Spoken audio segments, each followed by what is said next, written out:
It's Keisha Nicole, and welcome to Chevy's Keys to Excellence Do-It-Yourself Marketing. This year for Black History Month, we decided to educate and enlighten Black-owned businesses by putting them in contact with the resources and professionals to help expand their businesses. So we connected with two gentlemen who have blurred the lines when it comes to marketing, social media, and brand building. But before I bring them up, I just want to know, did you know these few things, okay? 96% of small businesses say they use social media in their marketing strategy. Customers who engage with the business on social media spend up to 40% more with them in long term. Now, first, I want to introduce my friends, and I'm excited to be on this panel because these are my guys right here. These are my boys. So relax, enjoy. We're going to learn a lot. First, from the Midas Group, you guys, let's welcome Mikos Adams. What up, world? How y'all doing? Hey, Mikos, how you doing today? Man, doing well. I'm excited. I'm glad to have you on here today. And also from Radio 1, Malcolm Ennis, a.k.a. my boy, Ask Iggy. What's up, Malcolm? Hey, what's going on? Keith, good to see you. Mikos, what's up, my brother? What up? Yeah. All right. Before we get started, I want you guys to tell those that are watching a little bit about yourselves. We'll start with you, Mikos. All right, so a little bit about myself. Man, I've had a lot of different careers, a lot of different paths that I've been on in my short journey in this life. But started off going to U of H, graduated from the business school there, pledged. So shout out to all the alphas, you know what I'm saying? But yeah, so got into oil and gas as an engineer for about 3 to 4 years, realized that I hated it. And yeah, got laid off. Best thing that ever happened to me.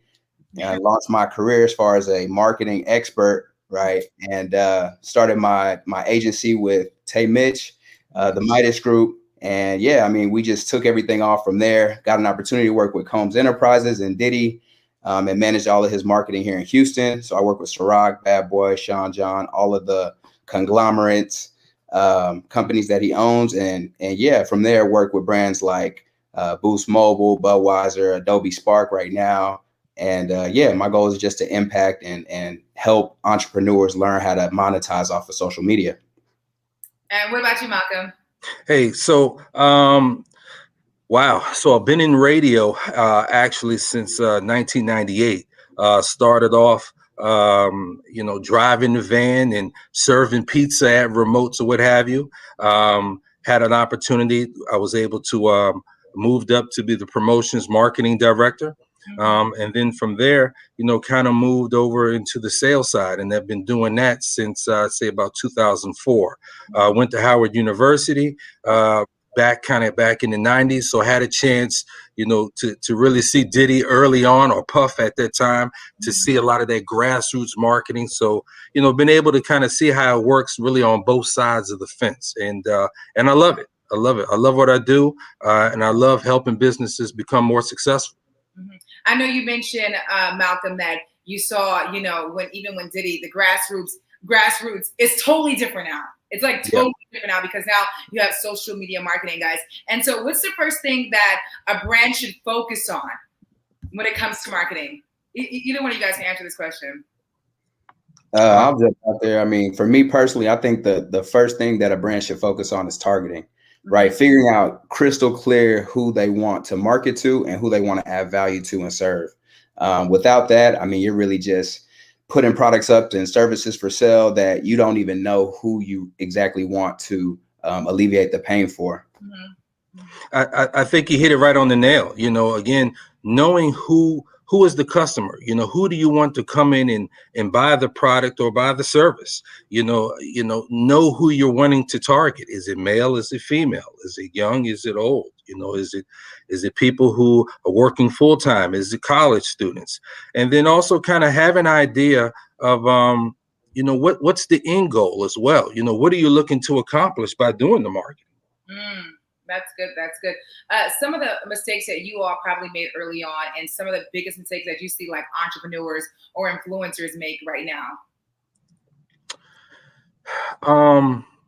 You want to go, Miko?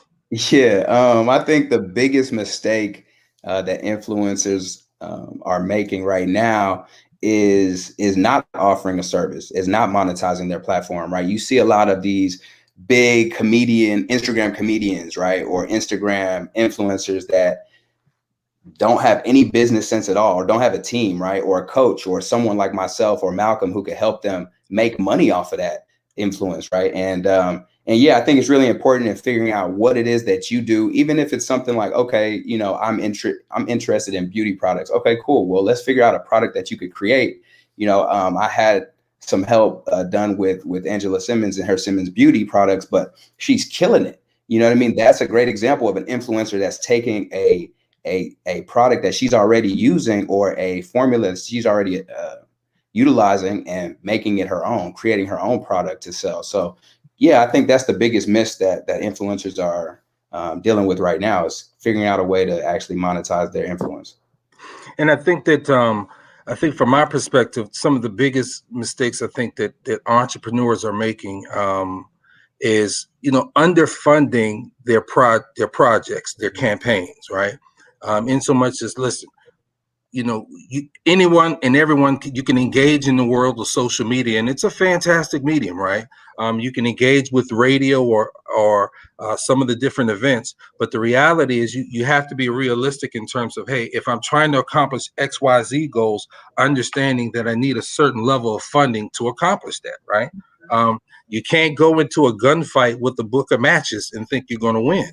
And sometimes, you know, and sometimes that happens. The other thing I think is, I think entrepreneurs and social media influencers, they don't make strategic partnerships, right? I think in order to kind of advance what it is you're wanting to do, you have to be strategic as far as what what you're wanting to do and when you want to do it, and who you're looking to target. You know, one thing I do see a lot is influencers and companies and entrepreneurs force feeding content down our throats, and to that point where I'm kind of like thrown off to I don't want, because I feel like it's not authentic anymore, right? I think right now authenticity wins. Like, I want to see you. I don't want everything to be so like super clean. I want to see your daily day ins and day outs, but there's a fine line there, because you also don't want to turn off the consumer too, that can't relate to who you are and your authentic self. Can we talk about that a little bit? Yeah, I think that, you know, and that's a great point. I think that those that are successful in terms of making it organic, you know, the posts, they encompass more of their personality. I know clients that, you know, I know one of my clients who is an attorney, and every day or every other day, he's putting up some of the funniest posts in the world. And then in the bottom of it, he's just listing, hey, if you need help, if you're in a car accident, contact me or what have you. And I think it's fantastic because it's not a hard sell. It's showing you some insight into his personality and the comedy, get you laughing. And then now you're engaged a little bit more on what he has to say, as opposed to that hard sell. Yeah, absolutely. I mean, I'll piggyback off of that. I think it's really important to realize that people they want to see the real you, right? As you mentioned, Keisha, like, they don't want you to have a bunch of flyers and promotions on your page. They want to see you, like, you behind the scenes, right? Maybe see you with your kids, or maybe see you with your family, or, you know, what did you do this weekend? What's your favorite? You know, a lot of my followers know that I love guacamole. You know what I'm saying? I'm a fan of guac. I got guac socks. I got guac t-shirts. You know what I'm saying? Like, I'm just a guac fan. So you'll see my guac posts, or you'll see like my dog, my Maltipoo King. So, you know, you got to find a way to connect with your audience in a deeper sense than just, oh, this is the marketing guy, or this is the girl that sells beauty products. Yeah. You know, and it's funny that the beautiful part too with social media is that it allows you to really pivot. So you'll know what messaging will resonate with people, right? Because again, based on likes and based on the engagement that people have with your post. And so I think that it does allow people to kind of, you know, you're able to change things up. If you try one way, if it doesn't work, okay, you know that people they're not feeling that as much. So then you can kind of switch the messaging a little bit, still stay on point with, you know, with who you're going after. But I think social media allows you that opportunity to be pretty flexible in message delivery. Malcolm, what do you see right now, like with a lot of your clients, the disconnect when it comes to social media? Because I know for some companies, it was hard to go from, hey, I'm doing radio and TV advertisement to social media advertisement. Where do you see, you know, with that disconnect?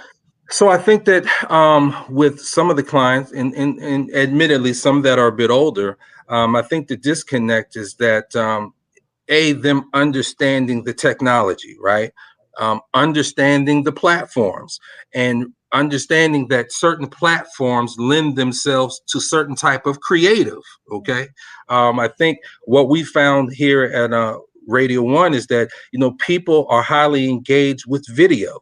So using the static pictures are okay, but people like animation. People like to look at different things. And the reality is, the phone and the tablet, they are considered the third screen. So as you have a lot of people who are not necessarily looking at and engaging with television anymore, they're consuming that information via tablets and phones. And I think that many businesses, they don't necessarily understand some of that technology. And then more importantly, I think what they forget is that, you have to feed the beast. The thing is with social media is, you have to be pretty consistent in terms of putting up content, right? Because if, Tamiko's point is, if you want people to embrace your brand and embrace your products or what have you, you have to give them the information about the product.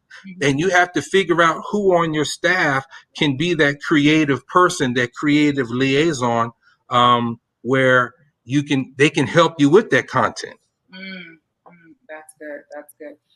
Mikos, I saw you talking about on your social media, like about some of the apps and the go-to apps you use to create the content for marketing. Can you because I know there's so many people on here that have different businesses and they struggle honestly with the social media aspect. Can you tell them a couple of apps that they can probably use to put out their content? Yeah, the secrets. You got to put the secrets out there. Oh man, some of my favorite apps, my go-to apps for creating content is the GOAT, Canva. I think that's one of the most popular apps or websites to use as far as creating flyers, graphics. You could create a free logo in Canva. And there's a lot of great coaches like myself who can help you maximize the use of Canva, right? You can create Facebook banners, you can create business cards, you can create everything within this tool. Another one of my favorites is Over, right? So Over app for iPhone as well as Android is like Photoshop except for your phone, right? And it has a lot of great templates. It's super user friendly. Adobe Spark, of course. You know what I'm saying? Shout out to Jonathan. I see you in there with the gems. Shout out to Adobe Spark. I am the ambassador for the year. So if you could choose out of any of those three apps, use Adobe Spark. And yeah, I mean, as far as video content, he dropped a gem in there. Mojo is one of my favorite apps for creating video content. I mean, you can literally look like you have a full videography team behind you when you use Mojo as an app. So those are some of my favorites for creating. And then as far as posting, automated posting, I love using Planoly, right? Planoly is great. And the Later app is perfect for automated posting. That's good stuff. Good stuff. I have tons of questions here, but I really keep seeing that these people are going in the comments and asking different questions. And I want to get to the questions and the things that they want to know about. So I'm going over to the comment section, guys, to answer some of your questions. Bring it on. Someone said, my question is how to narrow down your target audience and what questions should I ask myself to find those answers? I think some of that just depends on what your product is, right? Like, so what is the product that you're looking to sell? And if you were to kind of close your eyes, who do you envision the people consuming that product? Yeah. To add on to that, I would say some of the questions to ask yourself is, what are the demographics of this audience? What are the psychographics as well? A lot of people stop at demographics, right? Like age and gender and marital status, but you want to start thinking about the psychology. What are their desires and needs? What is a typical day in the life for them? What are their pain points? What's keeping them up at night to where you can fill that void, right? The goal is really to create that transformation gap where, okay, this is where my customer is, and this is where they're struggling, and this is where they want to be. And your product and service will fill that gap. That's the goal. Yeah. What are their habits? What do they like to do for fun? Do they go to the movies? Do they go to the park? I think, I mean, that lands right on top. Another question: how do you get started going from a home-based business to an online business successfully? That's actually a really good question, because I think a lot of these companies and brands are struggling with that right now.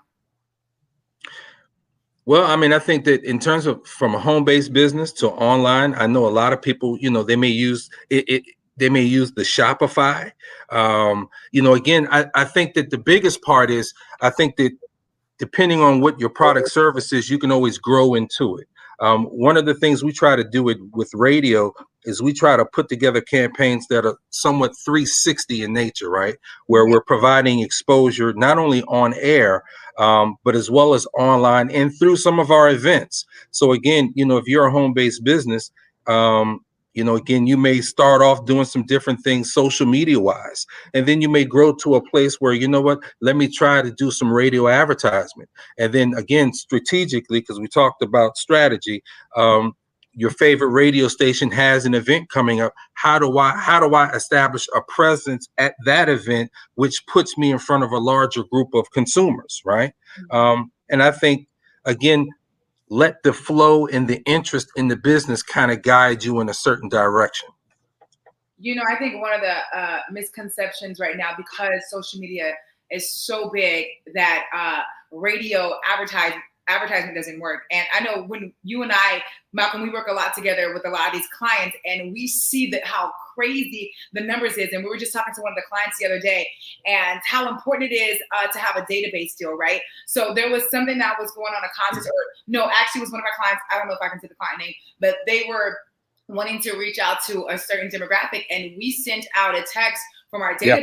Yep. And how many times people clicked on and signed up for what they were doing was immeasurable. Like, it was crazy. And so I think sometimes the misconception is that, oh, you only need social media, but like radio advertising still works to this day. That the client was extremely surprised. I think, as we all work to a degree, right? That campaign, it was a post, it was a questionnaire, one in which, we had a prize, right? Because the thing is anytime I think you're doing things, whether it's on air or off, through social media, it has to be a win-win for everybody, right? And so with that case, we kind of created the scenario where we offered a prize for everyone who filled out the questionnaire. And I want to say within between 8 and 12 hours, we had like 800 respondents. And that was on the first time we had put up that questionnaire. So, it was incredibly impactful. And, and again, I think that people also have to keep in mind that, when you think about marketing isn't just one way, right? Like, it isn't just radio. It isn't just social media. People are into experiences, right? So you have to also remember that, what are the opportunities that you're connecting your brand with an experience for people, because people oftentimes will remember more how you make them feel than what it is they may actually be doing, right? Okay. I like that. Now, guys, for the guy or girl that has hundreds of and thousands of followers, yet they only get like $50 in sales per month. Can you kind of talk about like what may be happening there? Like they only get about $50, and they have all these followers. All these brands are coming, people be like, hey, I want you to endorse my brand, and then they come back and it's like, oh, this is all we made. Yeah, I think that's a direct reflection of what's happening right now. You know what I mean? Like, there is a lot of influencers who just get started and don't really know what they're doing in the online space as far as transitioning their brand, right? I think it's really important to position yourself as an expert by creating a ton of content. Right? Educate your audience on why your products matter. Educate them on why they work over your competitors. And essentially, you're going to be looked at as a go-to expert eventually, but it's going to take time. It takes consistency. You can't just expect to put up a post and say, hey, buy my product, and expect people to purchase. You got to create a lead magnet, something that's going to entice them to want to get to know you. Then you can start nurturing your audience through like an email sequence and text message sequence, and start talking to them on a regular. You know what I mean? I have a text form that you could text. It's more sales to 77948. And from that, I'm automatically able to connect with my audience. They don't have to have my phone number.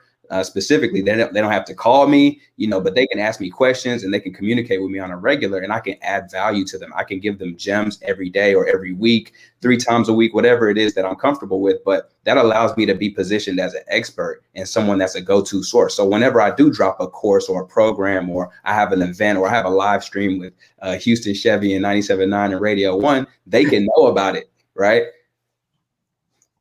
I mean, I think that's spot on. I think part of it is, what we try to do with radio and digital is, and this, Keisha, we would have it where maybe a client is providing more from information-based postings, right? Maybe, again, it's not about the sell, but it is about how do you educate, what are some how-tos with the product?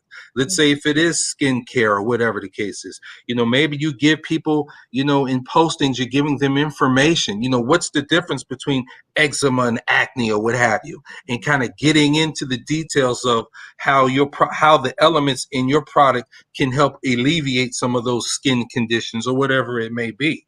I think that, again, by providing some of that valuable information, you want to create this relationship with your audience. That's the synergy where they're receiving just as much from you as you are from them, as opposed to just, hey, I'm putting this out there, buy it. And then the other thing is, you may have to have a talk with your friends, because if you got 100,000 people and you ain't got but $50 sales, that, you might have to check your friends. Right. Oh my God. And I think it's important with these brands too. If you're saying, hey, I'm going to start this brand and I want people to buy my product, like, ask your friends, like, hey, you guys support me first, because I want to know how do you like my product? What you hate about my products? Like, right. You have to test it on your peers first, I believe, in order to get other people to buy into what you're doing. Right. And even with your friends, you may have to buy them a cup of coffee. You may have to give them a Starbucks gift card for $5, or, because in that way, your friends are your friends. But sometimes when you go into the business, sometimes your friends, they want to support you, but they may not support you. Come on. I'm sorry, but like I always say, like, your friends should be posting your stuff. Like, I don't say it's your responsibility, but if you have a product that you truly believe in, your friends, you should be posting their stuff too. Yeah, well, and also, you could certainly ask your friends, does the content resonate with them? I mean, is it valued content? I think one of the things I love is when I'm dealing with a client, and we're running their commercials or what have you, and they'll give me a call and say, oh, they can tell when the spot is running because all of their friends will call them and say, oh, I heard your little commercial on the air. Sounds good. And and they're excited, right? Because the thing is that they've put together this product that is a representation of their business. And to have friends call and say, I heard your commercial, it sounded great, that's a point of pride for people, right? And so that as a seller, that brings me enjoyment because I know I'm adding value to what it is they're doing. Right. And also, I want to talk about like things that are in season, because I see some mistakes that businesses and brands make are they keep the same thing going on for the entire year. And it's like, no, well, Valentine's Day is coming up this weekend and you got Mother's Day coming up. Like, how can you market around what's going on in that season? Can we talk about that? Yeah. So as far as marketing for the season, I think it starts with just having a calendar, right? You got to know what's coming up to where you can have your marketing efforts be effective, right? So even, you're talking about radio slots or even Facebook, Instagram ads, you want to make sure you have a good window of opportunity to really promote whatever it is that you're selling, right? Whatever it may be, a Valentine's Day special, it may be something for Mother's Day, but you want to have at least 30 to 45 days, I think, in pure marketing and promotion time to execute. And I think, and it needs to be fun, right? Right now, I have a coworker doing a promotion right now with a company called Tubi or what have you, and you're running the promotion where the station is soliciting these Valentine's Day horror stories, right? And I think it's fun. and it's engaging, right? It gives people a chance to kind of express what they're going through while also being able to win. I think it's $200. Yeah. And so I think that, with these companies, again, you got to get that calendar out, and you got to kind of, and not only with the Hallmark holidays, but there have been so many other holidays kind of created. You got National Cheeseburger Day, you got French Fry Day, you got Ice Cream Day. And so if you're a restaurant, so you have right now a lot of the small restaurants trying to figure out ways to drive traffic. Well, every small restaurant in the market should have been doing something centered around chicken wings for Super Bowl. Whereas you could come up, get it delivered, or come by curbside. Right now, you got Valentine's Day. You should be either, if you're doing something with candy, flowers, or maybe, hey, is there a girl that you like that you want to kind of impress? You have to figure out, how do you take advantage of the different seasonal Hallmark holidays, and then how can you be creative so that you're not doing the same old thing like everybody else? Because trust me, if you have every company in the world looking at their calendar, the only thing that's going to create that point of distinction is how creative and how fun can you make your promotion. That's good. Speak to that. I literally was in Central Market yesterday, and it was, I don't even eat meat, but I was going to buy it because it was so cute the way that they market this. But they had the packages. They had hamburger patties that were shaped in a heart. Yes. You also know it's quarantine time, so they had these dinners that had steak on one side and lobster tails on the other side, and it was like a quarantine dinner where you and you and Bae. And it was just like, that was like great marketing right then and there, because I don't eat meat, but I just wanted to grab it because of how it looked, Yeah. And you know what? Pizza Hut does the same thing with the heart-shaped pizzas, right? And it's funny. I think that one of the questions that popped up on the screen is that, how has, marketing and advertising kind of changed during the pandemic and what have you. And I think that, again, I think technology, and I think that people are having to figure out ways to embrace technology more. And then I think people are also, again, it goes back to creativity. I think the smartest thing in the world was the whole curbside pickup, right? Because now for these restaurants, maybe you had a bunch of waiters or what have you. Well, you don't have in-house traffic anymore, but you can turn those waiters into delivery drivers, right?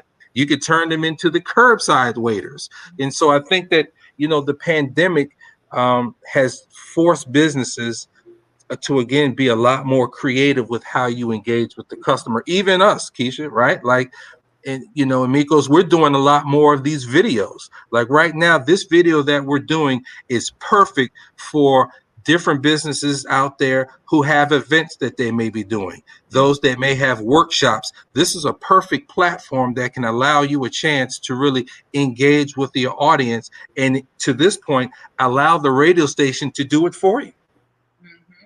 Yeah, absolutely. I mean, I think it's a lot of businesses, as you mentioned, that weren't even available on Uber Eats, right? And Grubhub and a lot of these online services. Right. And the pandemic forced them to step it up, right? Catch up with the times and yeah, make your business accessible anywhere. Guys, I know for the companies that don't have tons of money, when they start off, I know you always have to invest money to make money. You guys spend a little money, make a little money, right? But for that company that don't have a lot of money, what are some things that you think can help them when it comes to marketing that don't have a lot of money? Because I know, Malcolm, you deal with that sometimes when you have these businesses come and say, hey, we're new, we don't have as much money, but can you put a package together for us? You know what I mean?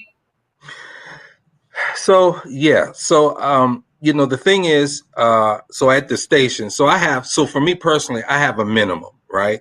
Because I had to have like a cutoff in terms of what that investment level is, just because the last thing I want to do, and one of the things I said earlier about businesses being underfunding their campaigns, the last thing I want to do, if you don't have a lot of money, is you come and say, hey, I've got $200 and I want to get a spot on radio. Well, through experience, that $200 isn't going to go very far, right? And so if I take it, it's like I'm stealing from you. Okay. Now, you could take that same $200 and we can flip it into a social media scenario, right? but again, I think that if you are a small business, realistically, you have to go into the business with funding. Yeah, I mean, for me, I would say go into it with funding, right? You do want to have some capital behind you, um, but yeah, I mean, get started. I think the organic approach still works. If you have a quality product or service, I think that you'll get traction if you create cool content and creative Yeah. content. You're gonna build up enough buzz to where you're gonna get some sales and build up that capital base to where you can invest in a radio slot, or you can invest in Facebook and Instagram ads. But you got to get started, and you can start with creating free content.